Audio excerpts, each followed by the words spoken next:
同学是在2026年，第一次相聚，然后也正逢新年。来，不管怎么样，我们先碰一下。先干杯！那是2026哈，我们大家，包括我们的观众都一起平安吉祥，对，祝大家身体健康，对，大吉大利，万事如意，马到成功。开讲，想好再说。然后我不希望有你让我到边上去想一会儿行不？不是，我可以剪，张老师说错，我可以这都是剪。骗人的话。你看到现在综艺节目都说可以剪，后面都不剪。3个人围观你，施压架子。给你加了四个围观这个。刚刚阿婆以她高精尖的手法，已经把她的鸭胸肉都给 P 的特别专业。然后其实她从背面看还是一只完整的鸭子。还是有一点那个才好吃。是的。来，我们同道中人也可以学我一样戴起你的手套。对吧？我就跟阿婆在说，我说我们从那个旅行回来之后，然后有一段时间我们做了一下，不能做，如果说做调整，这就是美其名曰其实就是忙的一塌糊涂，就是完整的4个人坐在一起，不，sorry，5个人，5个人，我帮你扶一下，就在我们完整的5个人坐在一起，中间其实我们私底下有穿插的在交流，然后因为也不是经常能碰得到嘛，所以有时候这个交流会有点。对呀，我们Sean也是忙的Sean经历了人生中的一个新的挑战，对吧？然后阿婆也有，我也有，乔老爷肯定更加有。然后我就说，你自己打吧。要这样吧，要拉着他2个小手，然后跟他做体操。有一天晚上，然后我喝多了，然后正好跟阿婆发语音，然后呢，我就忍不住的跟阿婆诉苦，但是我告诉你，我第2天才意识到我前一天在诉苦，然后我后悔都来不及，因为都说完了。那没有，你当时就问我，我们下次要不要说一期，要不要跟人说我这个。跟别人说，但其实我什么都没说，我只是表达了当时的我一个心情。我也不知道该说什么。对，就是其实我后来回听了，就是语音条嘛，我记得是发语音条，就是其实什么事具体的事情什么都没说，但是呢，就是只是表达了当时的自己的一个心情，一个感情绪，对。但是其实当时就意识到，就是说，哎呀，我这个情绪似乎不应该。在无缘无故的情况下，在没头没尾的情况下，去轻易的 pass 给朋友，我会很担心这件事情，我会觉得自己做错了。对我来说没有，我当时就跟你说一句嘛，他说我不知道我要不要说，我说那你就等等。这句我忘了。你不信你去回听，我跟他讲，你就等等嘛，先别说，是，对吧？因为我的那个信条就是什么事儿。如果你这时候情绪特别有感觉，情绪特别高涨的时候，我的意思就是你先等等，因为情绪特别高涨，它都是变形的，包括你的表达是变形的，会有极端，会有夸张，会有怎么样，就是你等等可能就平复了以后，你再来想的事情完全不一样。对，而且为什么会有今天的这一场就是聚会的由头？是因为我又在那一次情绪不好之后，我又进行了新一轮的折腾。然后当还没开始折腾，只是有念头想折腾的时候，心情好的要死。然后我当时就更加觉得后悔了，就我那时候这么早，为什么没有像阿婆说的就再等等，就是去 pass 了我的情绪。他是舔我的裤子，我有滴在上面。我在想着为什么他舔我的裤子，而且只舔一个地方。你这种人他就坐不住了你。你可能只稍微调整一下，你比如说吃顿好的或者唱个歌，听个音乐，换个环境。其实睡个觉睡一觉就不一样。好觉，对。他是什么哈？我主要是不是说不能跟朋友倾诉？其实作为朋友，我们没有一个人说，哎呀，我不乐意听你这个。既然是朋友，所谓朋友，你定义要对。所谓朋友就是能在一起说这些话，这才叫朋友，不然那叫认识的人，他不叫朋友。对吧？你不要拿鸭子诱惑我，来对吧？是吧？所以我觉得朋友他不怕你来跟我说什么，而是觉得就是说，往往有一个情况是什么，你知道吗？在你这里情绪是流动的，就是我明天就变了，我睡一觉，我说不定从很不开心变成特别开心。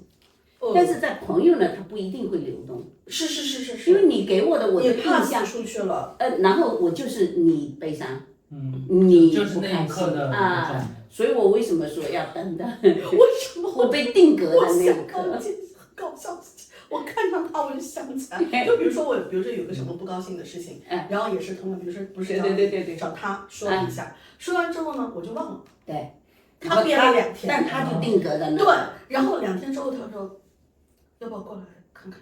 对啊，什么事儿？就忘了。所以我知道他那个性格，所以我压根儿就不理他，我第二天问他，你不问我就对了，不然我很尴尬，好吗？因为他一定能调整过来，就是当他不提了，没有了就没啊，事了。对，但他如果还提呢，这事儿没解决，就是事儿越来越大了，或对，者是说那我再介入，你再不那个。阿婆你怎么那么高明啊？不是，我那时候过来就本来没事儿，变成有事儿了。就是你可能已经，我觉得我能放下了，然后你还说来嘛，说说嘛，然后告诉我嘛，对呀到底发生什么事情了嘛？所以说你知道为什么你夫妻吵架，你不要回娘家或者怎样，就道理就是这个。你比如说你吵完，你可能过会儿你就好了，但是你回娘家的时候，娘家人就认为你们吵架了，你们出问题了，但实际上他们已经好了。但是你看哈，但是你好了，你很尴尬。下次但娘家人就不知道我是要来介入啊，我还是不介入啊，我还怎样啊？那有的人性子急的那个娘家人就来介入了。来，哥哥或者弟弟，你敢让我姐姐怎样？小舅子对吧？然后把姐夫那个，他不要说打吧，至少凶了一个或者威胁了，这事情本来没事了。对，本来不用撕破脸的，然后。所以我往往听到。比如说他有跟我有讲什么情绪了，我就让他情绪一会呗，过会就算了，他一定没事儿。我是不是可以这么理解？我觉得在另外一种解读就是，如果你清楚知道对方是一个怎样的，就是他的一个习惯和他的一个智慧，可以帮你泄压一部分，其实他也可以跟你说完，然后他自己其实可以更快的消化这件事情。是这个东西也看。所以是看人吧，就像我就是反例嘛，对吧？他跟我说完，他没事了，我担心2天，对，我直接担心2天。对。后来你又跟我说，我又担心，我再谈给他。这件事情一开始很简单，最后就变成一个传说了。对，就变成传说，他根本就没事儿，我们都有事儿。后来你解压了，我又没解压了。所以他当时说完，他就突然间自己又说了一句：“哎呀。”我不知道我该不该把这个情绪给别人，我说你给我没关系，你知道吗？因为它就是一个道理，就在你那里是流动的，在别人那里它是个事儿。因为你想作为朋友，我不关注你，又显得我很冷漠；我关注你，我也不知道从哪里关注起。有的时候你会帮倒忙，他本来是过了的事情，本来过了，然后你当回事情，然后冲到他家里。然后这个事情还有又在你的圈子里又传开了。就是你的传说了，所以有的时候我会觉得没关系，有情绪把自己，因为我们自己的朋友有自己的模式，完全可以。就比如说我们在群里有哪天我今天心情不好，是吧？但你们也别当一回事，那就以为弄个符号，我永远至少这1个月心情都是不好，不是，可能就一下。负能量是什么，你知道吧？我会感受到，比如我们大家一起出去玩。一起在面对一些问题，因为我们要处理，比如一起出去玩，还有订旅馆，又什么什么，这么多事情，你又叨，这就叫负能量。这个时候真的要告诉我你的焦虑。是的，另外还有就是我自己的经验是，我以前那个时候属于抑郁状态，是我会清楚的感受到，对，就是说身边的人是接受到一些负的那种情绪，因为大家出去玩。然后，我被叫的一起玩，其实他们是希望我开心，就说开心一点，换个环境。但是我的状态是闷声不响的，在那边，甚至一直板个脸。对。那么对其他人来说，本来是一个很舒服的一个状态，大家都情绪很好的时候，你会去给人一种，因为你这个状态，那就像刚刚阿伯说的，我如果还表现的好像不当回事，我也不行是不是好像觉得那个是对病，啊？那个要吃药，但是那不是控制不住不是，的病听我说，那个时候他们不知道我有病，对，关键在这儿，哦，对吧？我没有告诉任何所有的人，我说我现在抑郁了还有一种是亚健康嘛，他不一定说有病，哦到那个程度。啊，对你看我以前一个朋友，他比如说家里出事儿了啊，就是或者老公先走了，然后他就长期就一直那种不开心，那不开心，但是朋友也就像你一样，大家请他出来，希望他开心，但是他就坚决不开心，就是坚决不开心，就坐那里。他不会去迎合你任何人，那么所有的人讲话都要很小心，因为你这时候不能像我们家胡说八道这样把牙齿拿起来，对不对？不可以。是，所以就会这个就是一种负能量，有一所有人种情绪，其实我也是很后来啊，我长得很成熟之后，我才意识到或者学习到的是，他有一种情绪就是要被别人看见。这种就是他一个情绪的特征。他不管后果，他只要被看见。你比如说夫妻之间、情侣之间是最容易，或者是父母、小孩之间是最容易，就跟自己越接近的人越容易有这样的情绪。就是我就是发脾气了，可能在外人面前他发不起来这个脾气，或者是摆不出这个臭脸，但是他就是在跟自己最亲的人面前，他要摆出这个样子，就是为了被看见。情绪我看到了，你要跟他肯定这件事情。我知道你不高兴，我看到你的不开心了，我看到了，你不用说你这样对还是不对，你只要跟我说我看到了，就行了。是他有的人如果意识到，他没觉得你意识到或者你没看到，他会可能各种手法让你知道，就或者加倍的继续，还有更夸张的，你包括发展到最后，你要让对吧，整个国家都看到你。有的人会有一种你可能了解这个事儿啊，可能有一种叫癔症，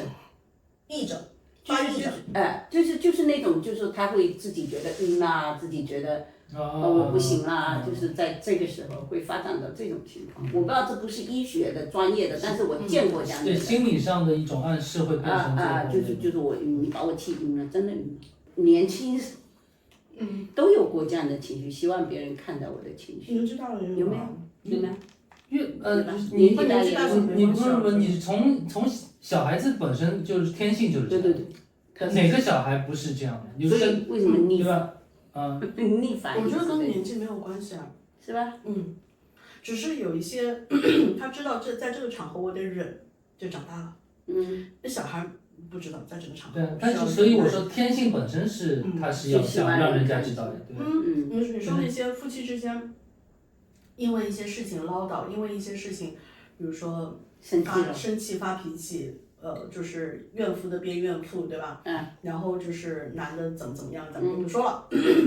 为什么？我觉得中间还有一个很重要的，就是我最亲的人，我最爱的人，你应该知道我想要什么，你居然没看见，那我得要用一些方法来让你看见，包括大吼大叫，其实也是。其实这也是一种沟通吧，因为不是没看见，我觉得任何情绪人都很敏感，都知道有问题，都知道他有情绪。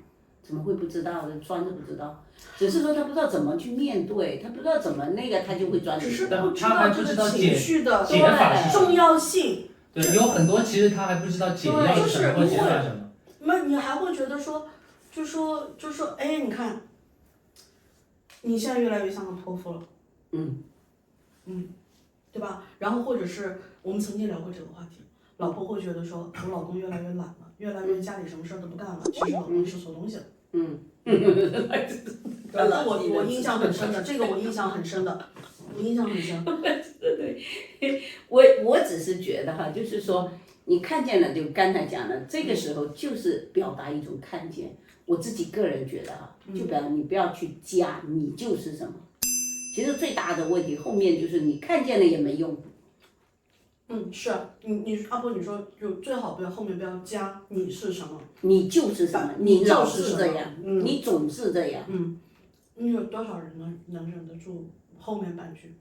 就后面不能讲，后面就不能说的人都忍不住的。就是我就表达我看见了，我就是这样，但是偶尔真的忍不住。那你不给一个有效的反应的话，比如说你哦什么哦？你看到了你还不过来帮忙？你看到老娘生气了，你还不过来安慰一下？还是有配套，还需要配套服务的。对呀、所以正因为他不知道怎么，因为人家就说女人很难弄嘛，就是他不知道你怎么弄，那他干脆就回避嘛，就装作我没看见不就好一点？你微笑，如果你出现这样一个女的，你也不知道她什么生气，或者你知道她明明知道她生气了，但你不知道怎么解决。哎，就只能装看不见呀。我觉得在 Sean 的眼里哈，我们就不要打死一大片。我只说 Sean，我只能说他也不会怪我，对吧？就是说，在他眼里只有2个方案，一个是解决，一个是不解决，只有这2个方案，一个是值得解决，一个是不值得解决。你还能说出第3个？没有。介于解决与不解决之间。没有，他如果要解决，他拼死都要解决。你说，如果是不解决，就是拼死我就当我死了吧。哎，你呢？你如果遇到，就是你如果遇到，其实我有时候也会有，但是我没有意识到我是要让你看见。但是有时候他也会感觉到情绪有点不对。你很简单啊，你到桌上一看啊，桌上这么乱，老公什么都没收，然后把碗砰往桌上一放，发出那个声响，就是我想让你。我们家相反。是乔老爷放收拾的。我知道他收拾的比我好。但是乔老爷，我们可以举别的例子。他只是说这个例子不是说我们家谁在收拾，他就是举个例子，这个声响一发出来，在家里就是你会怎么办？就表示这里面有事情要发生了。我想让你看见。对呀。有时候声音咔大了。我首先会否定这种方式，我会认为这种方式是错误的。还有呢？然后呢？想好再说。然后我不希望这种。有你让我到边上去想一会儿结果。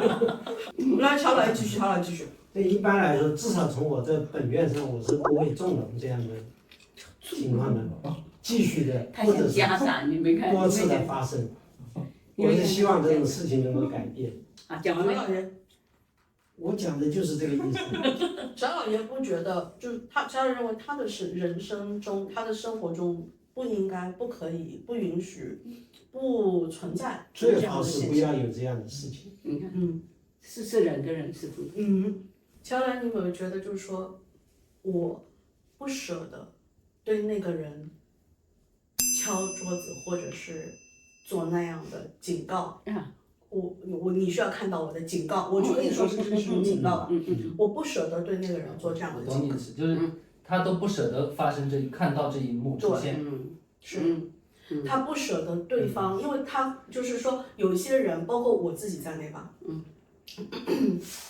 我如果说我对于我特别在乎的人，我哪怕有不满意，当你说出那句重话，或者是敲下那个碗啊，或者是砰的一下之前，你会脑补到一个画面，就是说，如果是我这样做了，他会是什么反应？他的反应可能很伤心，可能不一定伤心，但是我脑是这样脑补的，我会很心疼那一个举动之后的他的反应或可能的反应，我就不会去这样子做。我完全理解。这个是我长得很大之后我才意识到的。就实际上应该这么说，其实乔叔想真正表达的，我的感觉啊，其实他不希望看到那一幕发生，因为当看到那一幕发生的第一反应，他不是要去想我现在做的对还是不对，我要不要装傻，而是他会开始反省，我怎么能让对方到了这个地步。我怎么能让对方感受到这样的情绪？已经要到了这个地步。大家都在为你解释，你已经放弃暖男的形象了，你知道吗？你这句话。没有啊，我们只能他们两个。我只能是这样说，就是当你遇到对的人的时候，你才会有这种情绪或者这种感觉的出现，不然的话不会出现的。我倒真的还没有说你刚才讲的那一层，我同意，有的人真的是不舍得。让对方，但我更多的你有不舍得过？没有，我更多的是这个。哪个？我更多的是觉得，我不要，我觉得我也很重要。除了他以外，我自己很重要，因为我能对我自己负责，我要管理好我自己。就我可能对他是会给我带来一些情绪，生活中没有任何情绪的，一定有，但这个时候就开始表现出你怎么处理这个事情的时候，你这时候去好，你把就这个位置就不一样了，你实在是在指望他来救你。其实我自己先捞起来，我先把我捞起来，我不要再救你，就很好。我补充一下，我刚才讲的其实就是，只能说是一个部分啊。其实你要从一个 whole picture 来看这个事情的话，其实就是说你刚才特别讲的，这是婚姻中或者是情侣之间很亲密的、很 close 的人之间的关系。其实你首先要分拆开来。其实两个人走在一块，两个人还是不一样的。还有一个，两个人没有任何人是完美的，你都会有失误或者是做的不到位的时候，你就是以一种这种方式来显示你的一种情绪。我觉得对一个家庭，对于两人的关系是于事无补、毫无益处的事情。这是一个前提，那是他平时沟单方通就面的不好，是你单方面的想法。对，因为我比如想，我同样嘛，设身处地。如果我今天我一回来一看到地板脏了，我就拿个东西桶往地上哐当一扔，你会什么感觉？你知道为什么？没有大到那个程度，你知道吗？不是这么说法。他这个讲起来这是一个表面现象，它其实底下是很深的。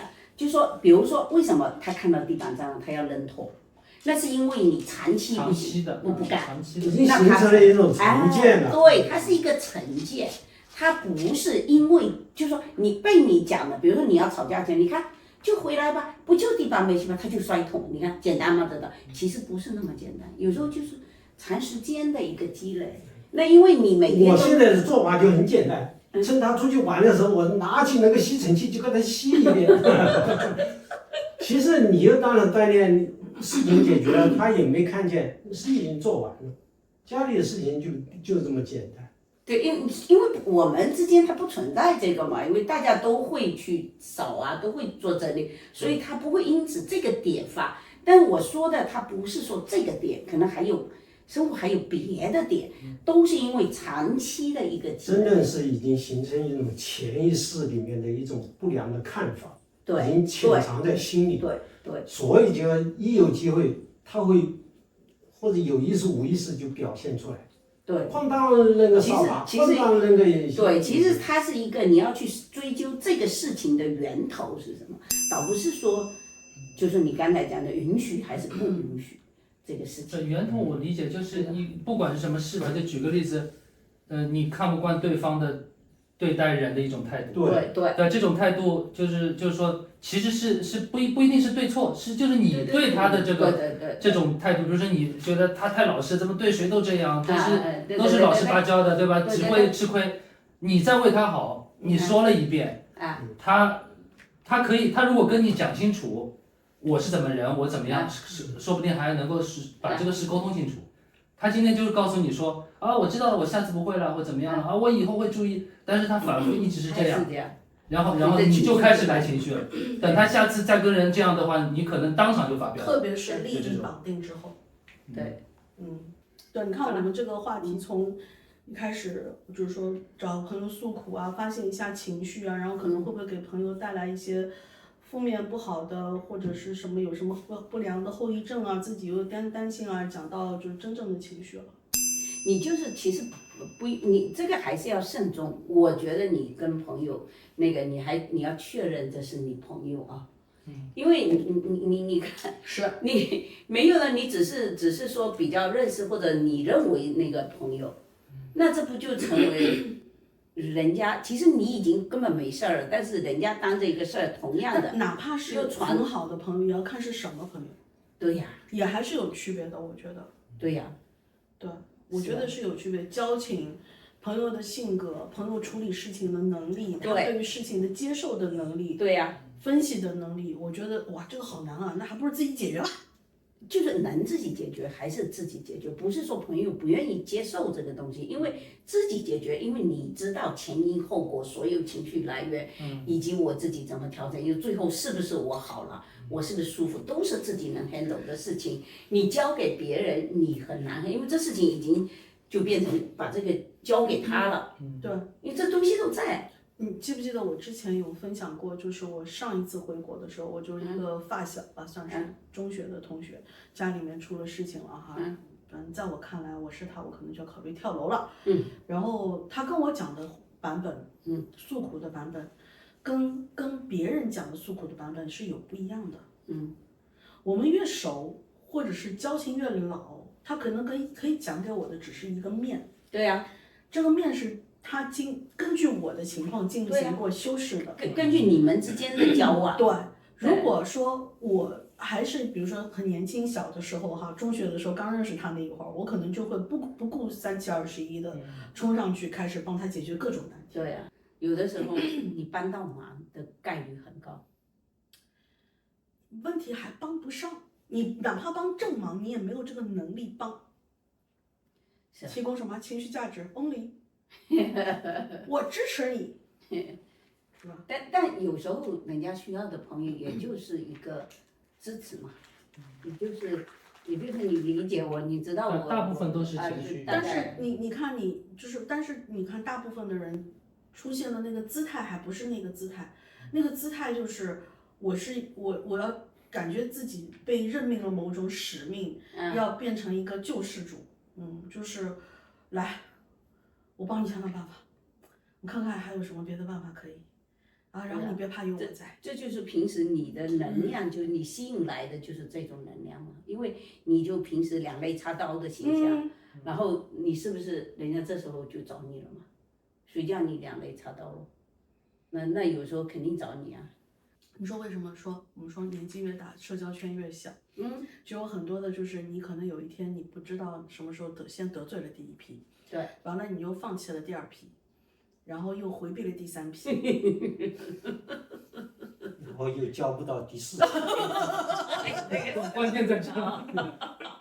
就是因为情绪这东西是自己管理会比较好，只是一种表达，完全没问题。夫妻之间更是，就好朋友之间也完全没事儿。就是你别打我现在烦呐，你不要我最近很紧张，或者怎么样，是没问题的。但是不要关系到实质的问题，就是实质问题上大家很难入手。你哪怕好朋友，你有些人说得出这样的话，有些人你表达不出这样的情绪。你比如说我对他，我就可以说很忙啊，现在很烦啊，他马上但是你比如说阿婆这，我肯定不可能这样子讲。对，我不是一样，我心情不好的时候，我会跟你说嘛。这2天我心情不好，记得我跟你说过。我听过，对吧？有的时候你都不讲，也是个问题。就你还把我当朋友吗？对，这个点的确还有这所以他个点。很难把你出握在这里。这么大的事情，居然没告诉我。对。你的跟我确有这个点。见外，是不是？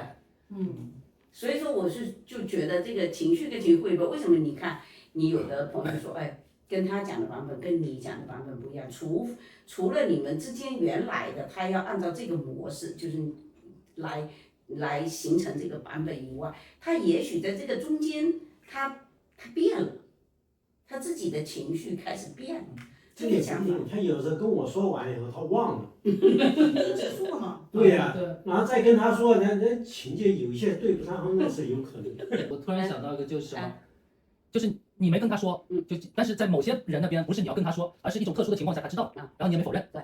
然后这种情况产生之后，那个人又去告诉了他，然后他回来说，我竟然是最后知道的，是这么好的朋友，竟然我是最后知道的。人会介意这个的，就比如我今天有一个事儿，哪怕不大不小，什么事儿都不是，但是是个事儿，比如说，那你就要考虑我先告诉谁，后告诉谁。就是我，比如说我们自认为是比较 close 的朋友，你不能通过别人来告诉你。对，这个事情其实是有会介意的。没这个问题？这个当然，这涉及到待遇的问题。对，老干首先是传达到中央政治局委员，后面才到各省部级的各大军区，对吧？不委办听。你一个团长就先听说了，那个中央委员还不知道这个事情，中央委员会着急啊。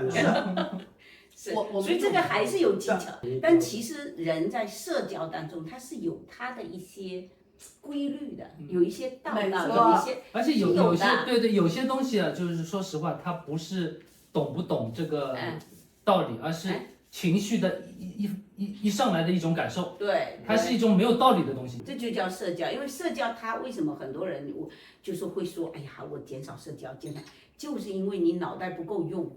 因为有的时候确实他要考虑到，不是说哎呀你想的太复杂，它不是那么简单的。你跟他一讲，你想那么复杂，其实不是我想的复杂，它真会导致别人情绪波动。开车的时候，我在路上，你告诉我谁谁欠了你的钱，对吧？工程款没有给，你还记得我当时的反应吗？我当时就是一拍方向盘，妈的老娘有100个办法治他。我后来想想不对，其实在想想不对的过程当中，已经讲了很多，输出了很多了，然后他在那边还默默着然后插不上话，完了以后我反应过来之后，我在想说，他在这个行业待了那么久了，在社会上混了，对吧？你都成中年人了，你不可能，我好像在这样担心一个小孩子那样子，在要怎么样，对吧？把我的刀了开始。那我是不是应该相信他？我相信他是可以自己处理好的。对呀，处理不好，再让他学个教训。对，其实通常情况下，我觉得就是说，其实第一时间告诉对方，并不是要叫对方解决什么事，而是纯粹就是作为一个心理的解压。对，就是我有另外一个人知道，再说嘛，对，让我会好像心里舒服点，对吧？对。但是就是说，举个例子，有一个是 A 朋友。那你是 A 加朋友啊 ，A 加朋友，你是 B 朋友。拉死了。那 A 朋友就明显这件事应该告诉你 A 加的，对吧？但是我发现，这件事告诉你可能会刀就拔出来。对，刀就拔出来了，马上就要见血了。然后，但是我的诉求并不是让你做这件事，我只想让我解个压，所以我就最后决定告诉 A， 对，告诉了 A。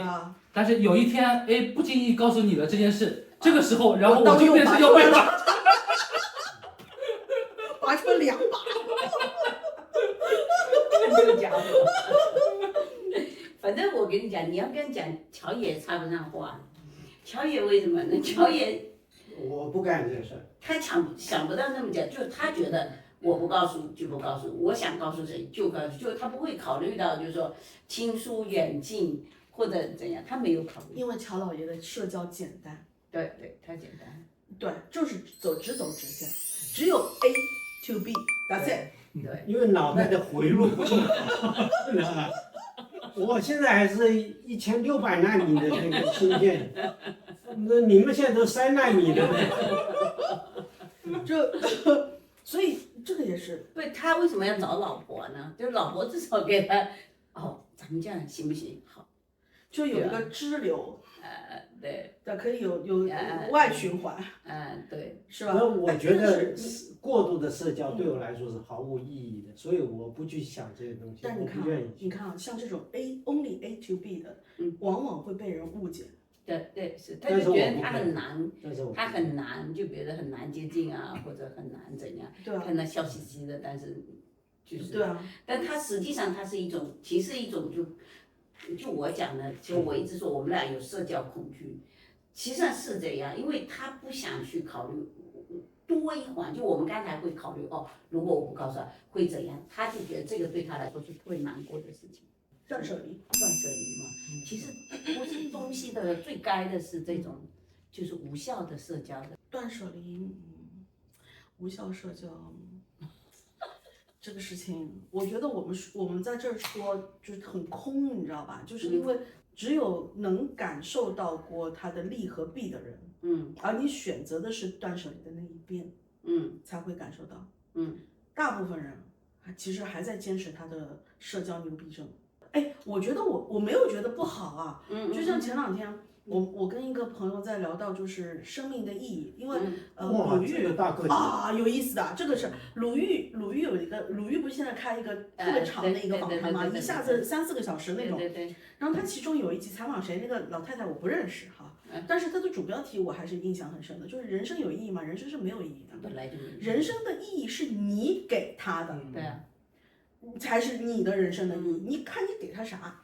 那你比如说，我断定义我的人生意义就是社交，我就是朋友多就是我人生意义。我觉得，我举双脚，所有的脚趾头竖起来，我同意你，对不对？你比如说，我认为我到了现在这个阶段，我觉得我人生能有几个知己，随时随地都懂我，不管我如何邋遢，他如何肯鸡价压价，都对，就是都会对我很多的包容或者是理解。到了关键的时候，我都会觉得说我是不孤独的，我是有后盾的，无论你用不用你这个后盾，我觉得这就是我觉得我人生我赢了，我赢了，哪怕就一个后盾，半个也行。那不一样，如果你都会觉得，就是其实我当时我们出去，我有讲了一个东西，我不知道你记得，就说其实最悲哀的是什么？就是没有一个人是你可以想起的或者思念的，这也是一种悲哀，你知道？就回过头就想，哎，比如说你有的时候，当然就夫妻间不能那么讲啊，但是你有时候私下，我还有一个我曾经的爱而不得，爱而不得的东西，但是我就来了。但是其实这个都不算了，这算正常。但是最不正常、最悲哀的，我是当你回顾你的一生中，你突然没有了，没有这么一个爱而不得的点试啊，来，知道吧？自己来，我搓了手。你说是不是在这个时候？是不是？是的。拔剑四顾心茫然，一个敌人都没有。我那天刚跟老乔，我们自己还做了一首，让 AI 帮做了一首歌，就是我们留在今天。好，因为哎呀，过去不就是一个符号嘛，啥也没有。未来也是你根本控制不住的东西，对，所以我就留在今天，我就只能是这样，到时候再说吧，真的。那我们是不是可以 move 到下一个话题了？就是当下。嗯。